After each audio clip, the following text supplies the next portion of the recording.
आज हम लोग क्या पढ़ेंगे? भोज्य पदार्थों का संरक्षण। क्या पढ़ेंगे? भोज्य पदार्थों का संरक्षण। भोज्य पदार्थों का संरक्षण क्या होता है? जो खाने पीने वाली चीजें हैं उसको हम कितने लंबे समय तक जो है संरक्षित करके रख सकते हैं। ठीक है। और ये आपका पाठ है 8 है और पेज नंबर 56। ठीक है। पेज नंबर 56 है। आप लोग घर से इसको याद करके आएंगे। ठीक है। और आज हमको पढ़ना है वास्तुकीकरण। क्या पढ़ना है? वास्तुकीकरण पढ़ना है। वास्तुविजयसन। ठीक। क्या पढ़ना है? वास्तुविजयसन। क्या पढ़ना है? क्या पढ़ना है? हाँ, वास्तुविजयसन पढ़ना है। वास्तुविजयसन का मतलब क्या होता है? आंशिक निर्जीवीकरण। क्या होता है? आंशिक निर्जीवीकरण होता है। एक ये वास्तुकीकरण होता है। वास्तुकीकरण ये होता है कि जैसे किसी भी भोज्य पदार्थ को जो है एक निश्चित ताप पे गर्म किया जाता है। निश्चित ताप पे गर्म करने के बाद उसको 0 डिग्री सेल्सियस में तुरंत ठंडा कर दिया जाता है। ठीक है। उसके बाद जो है उसको संरक्षित कर दिया जाता है ना। इसकी खोज जो है सर्वप्रथम जो है लुईस पास्चर ने किया। इसने क्या था? लुईस पास्चर ने किया था। और लुईस पास्चर कौन थे? लुईस पास्चर बेटा आप लोग आवाज मत कीजिए। लुईस पास्चर कौन थे? लुईस पास्चर जो थे ये एक फ्रांसीसी रसायन शास्त्री थे। ठीक है। फ्रांसीसी रसायन शास्त्री थे। इन्होंने जो है वास्तुकीकरण की खोज करी है ना। और इनका जन्म जो है 27 दिसंबर 1822। कब? 27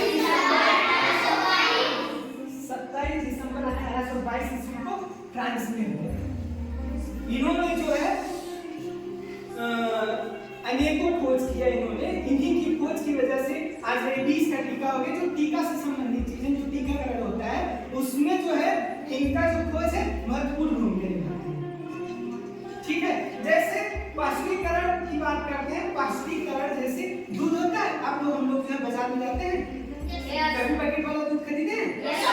पैकेट वाला जो दूध होता है, कभी आपने सोचा घर का दूध होता है शाम को अगर रख दिएगा 2-3 दिन बाद दही बन जाता है। लेकिन वो जो पैकेट वाला दूध होता है वो कई दिन का बंद होता है। वो दही क्यों नहीं बनता है? हाँ, क्योंकि वो जो पैकेट वाला दूध होता है, पैकेट वाले दूध को 70 डिग्री सेल्सियस, कितने डिग्री सेल्सियस पे? 70 डिग्री सेल्सियस। दूध को 70 डिग्री सेल्सियस पे गर्म किया जाता है। जैसे ही वो 70 डिग्री सेल्सियस दूध गर्म हो जाता है उसके बाद जो है तुरंत उसको 0 डिग्री सेल्सियस पे क्या करते हैं? ठंडा करते हैं। 0 डिग्री सेल्सियस पे जब उसको ठंडा कर देते हैं तब वो उसको जो है लंबे टाइम तक संरक्षित करने के लिए उसके अंदर की जो जीवाणु होते हैं वो नष्ट हो जाते हैं, है ना। दूध के अंदर जो जीवाणु होते हैं वो नष्ट हो जाते हैं। इसलिए उस दूध को जो है लंबे टाइम तक संरक्षित करके रखा जाता है ना। जैसे आप लोग कभी बीमार होते हैं, जब आप लोग ध्यान दें, जब आप लोग बीमार होते हैं तो आपकी मम्मी है पापा जब आपको डॉक्टर के यहाँ लेके जाते हैं तो डॉक्टर आपको सुई लगाता है, दवाई देता है। उसके बाद कहता है ले जाइए ये सिरप है, बिटिया को पिला दीजिएगा, है ना। वो सिरप क्या होता है? वो सिरप होता है जो फलों का जूस होता है। जैसे अंगूर का जूस हो गया, अनार का जूस हो गया, अनानास का जूस हो गया, है ना, अंगूर का जूस हो गया, संतरा का जूस हो गया। वो जूस क्या होता है?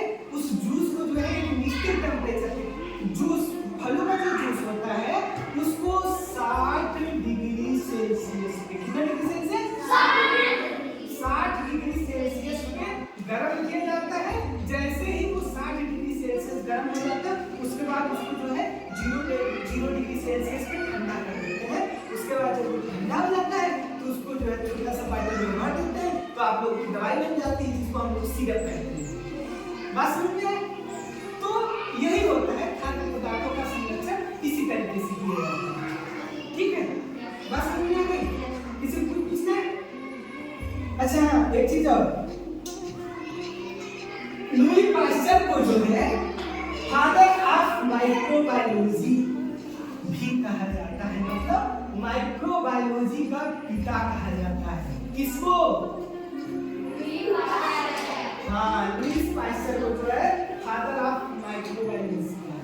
ठीक है, यस। बस समझ आ गया।